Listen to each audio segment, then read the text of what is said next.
Hello, everyone, and welcome back to our podcast, Traveling Among Books. Today, we are joined by a very special guest. Thank you for joining us this afternoon, Valentina. It's a pleasure to have you here with us. Good afternoon to all the audience. Really, the pleasure is all mine. Thank you for allowing me to be part of this interesting project. Um, Thank you, Valentina. Valentina, I understand that you have a long story in literature. At the age of 14, you were already interested in poetry, plays, and short stories. At 18, you decided to study a career where you had to interact with books. So it was that 6 years later, you graduated with a degree in literature and linguistics.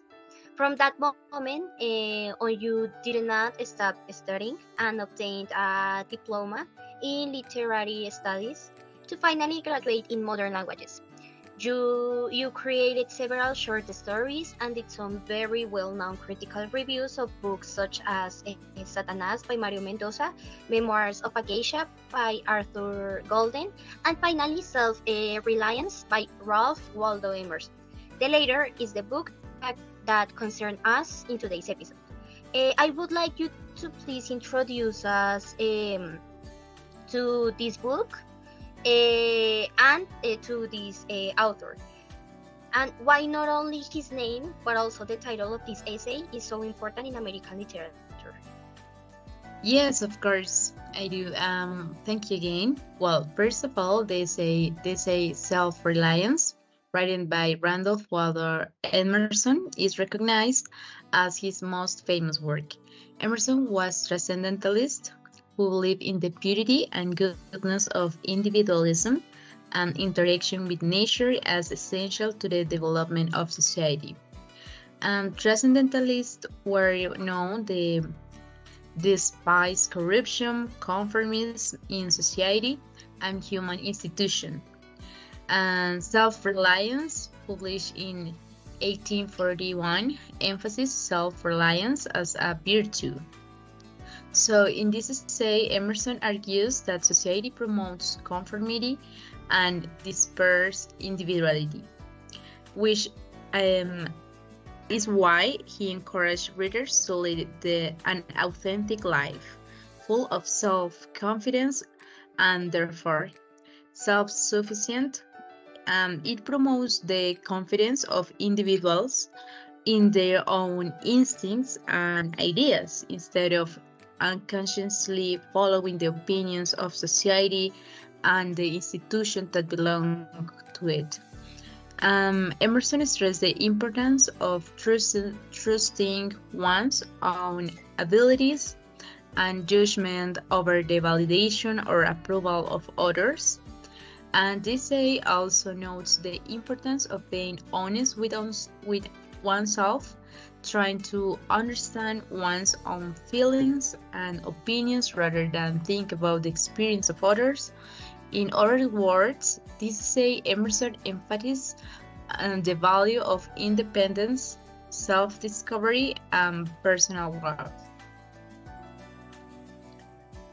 Okay, I think I understand a little more about the concept of self-reliance. To be honest, for today's episode, I had to read and research a bit about this essay to understand it better. I must say that it is a bit complex to understand, but the perspective it gives us is quite new and enriching. For example, I had never thought that it is society itself that may be hindering the growth of an individual, and that it's self-reliance that gives a person the freedom they need to discover themselves and become independent from society. Something that also really appeals to me is that Emerson explains that self-reliance is not achieved in a simple way. That is, it is important for each individual to work on himself to achieve a certain level of individualism. It's here that concepts such as personal responsibility and not non-conformism take on a great relevance. Exactly. That is basically what Emerson meant about self-reliance.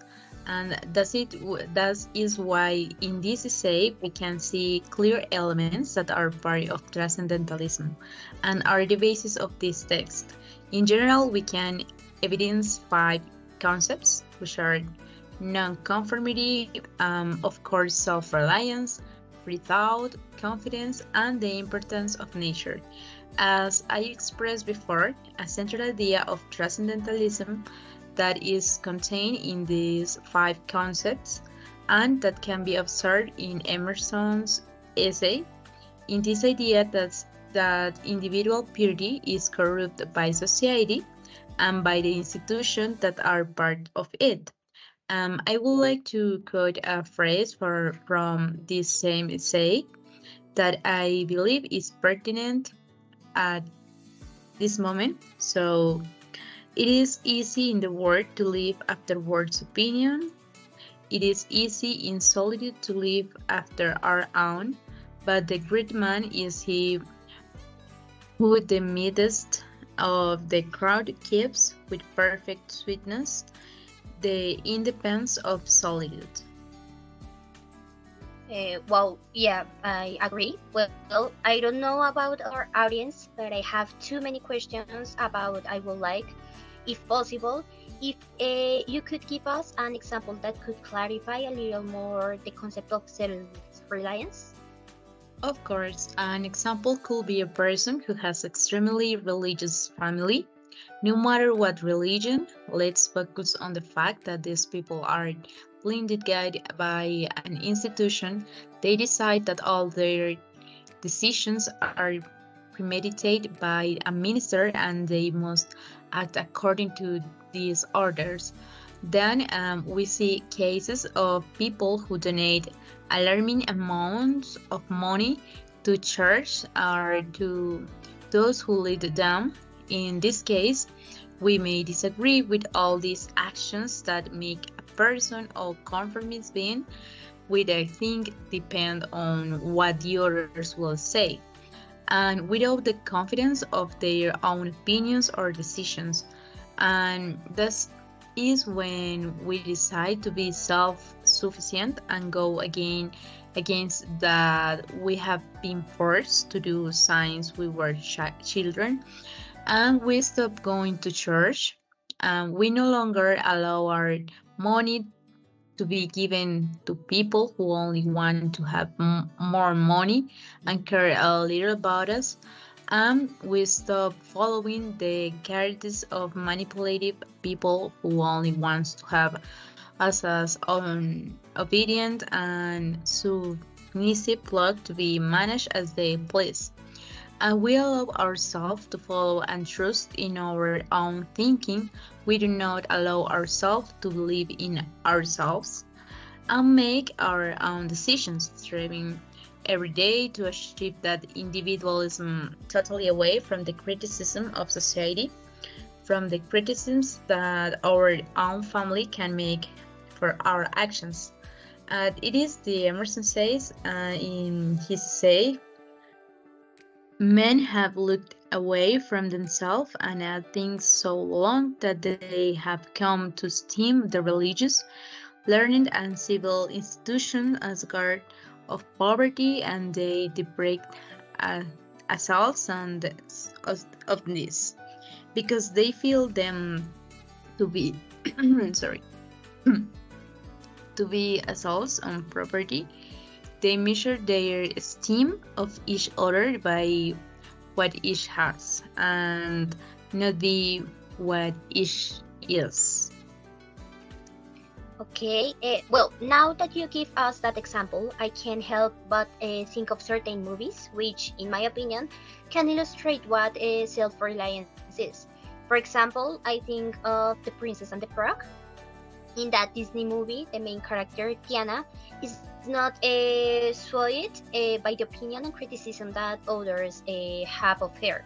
Everyone around her believes that she will not succeed in establishing her restaurant, However, she firmly believes in herself, in her ideas, and in her own instincts, working constantly and arduously to achieve what she most wants to achieve in her life.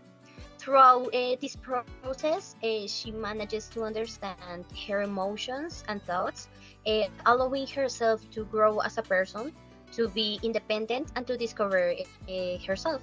All this living aside the validation and expectations of others.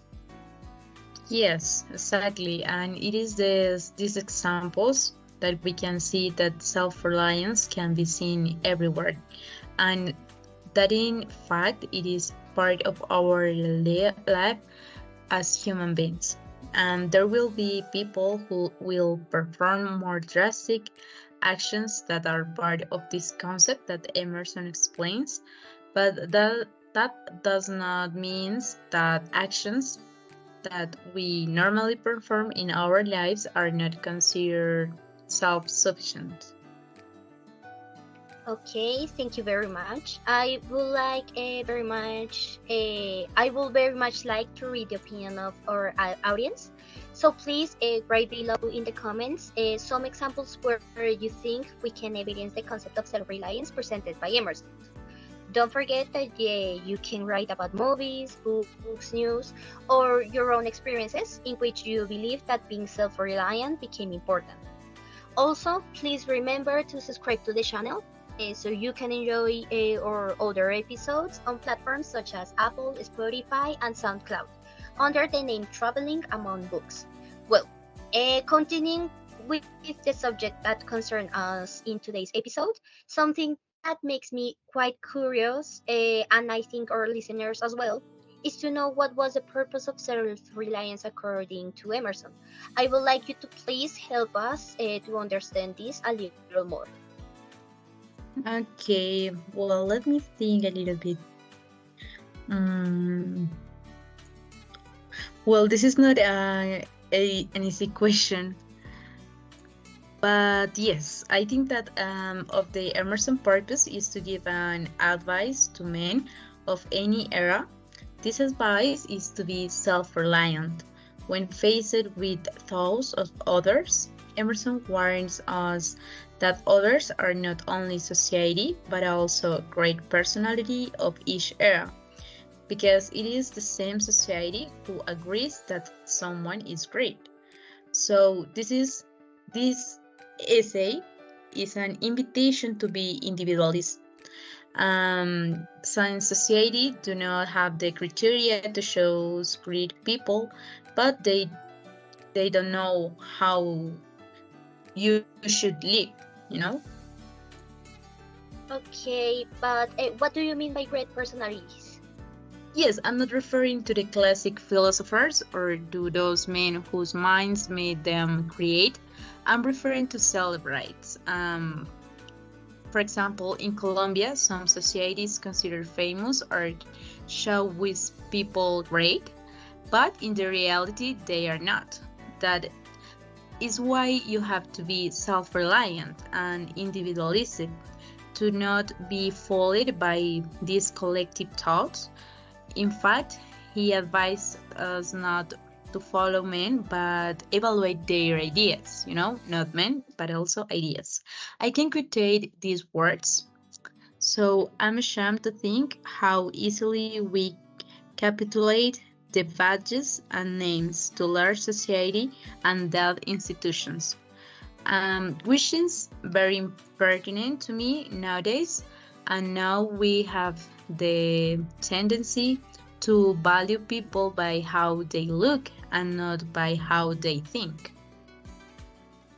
Okay, now I think I understand better why Emerson wrote this essay. But can you explain why it is important to be self-reliant? I think it is very important to be self-reliant because all men should recognize their own thoughts, a part of the thought of the wise. As Emerson said, it is a way to know yourself and have confidence in yourself, and leaving aside the conformism is that silence the voice of our own mind. To be self-reliant, we must listen to our mind because we usually throw away our thoughts because these are our own thoughts and not those of others. Emerson said, else tomorrow a stranger will stay with mastery good sense precisely what we have taught and feel all the time. And we shall be forced to take with shame our own opinion from others. And it means that if we had listened our thoughts before, we would be the geniuses. Yes, well, I strongly agree due to my experience. When I studied social communication many times in class, I was silent to let others speak on once they finished. I feel a little ashamed of myself for not raising my hand, and now I question why I didn't. Why I let others take the voice for me. I think that after this meeting, I will trust what he thinks more. To finish, we have a question from the audience. I will read what did Emerson mean. Envy is ignorance, imitation is suicide. Well, this is the conviction what all men has when their education is finishing. No kernel of nourished corn can come to him but through his toil bestward on that plot of ground. So it means that man should think by himself and work to achieve this. Okay, yeah, I totally agree with you. I think Emerson also meant that working on oneself allows us to increase our maturity, intellect, and overcome our insecurities. All this will allow a person to be self-reliant to the point that he will no longer envy others. I also believe it refers to the fact that when we become self-reliant, we focus on creating rather than imitating. This is because being someone we are not by following what society believes in and imitating it does great damage to our soul as does suicide.